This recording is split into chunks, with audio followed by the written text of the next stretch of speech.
Write what you want to see. Write the movies you want to see and make the movies you want to see. Because after all, you only live so long. So you got to do what feeds your soul for yourself.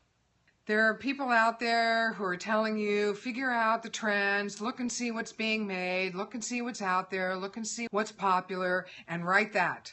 And it's like, no. Don't write what you think is going to sell. Don't write what you think is going to make money. Don't write what you think they want. Write what you want to see. Write what works for you. Write what feeds your soul. Because at the end of the day, it takes long enough to write a movie. Unless you're being hired and somebody's paying you to write something.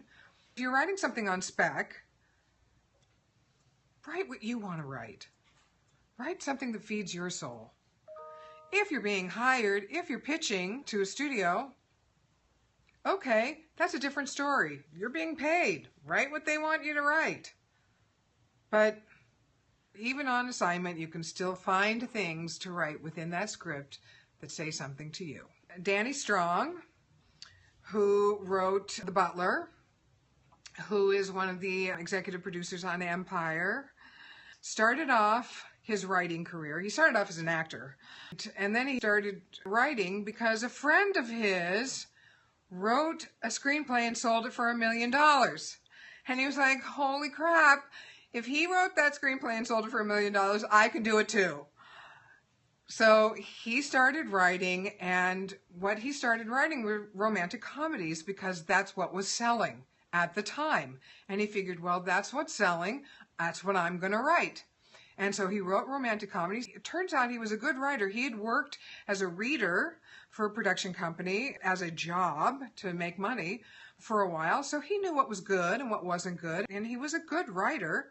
And he got good feedback on his scripts, and people that he knew who were in the business, who were writers, were saying, these are good scripts. These are really good scripts. And he got meetings and he could pitch and all this stuff, but he never sold anything. And then he went to a play here in Los Angeles.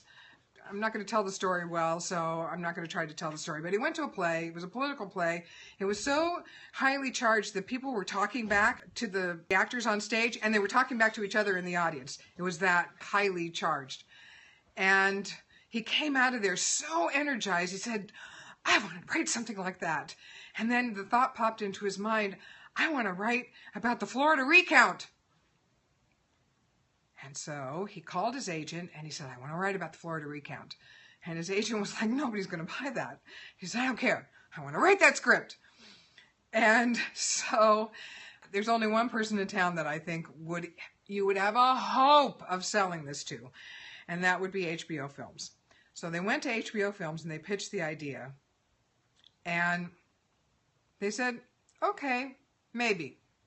Write the script and let's see. So he wrote the script. And they sold it, and they made it, and it won an Emmy, and he was nominated for an Emmy.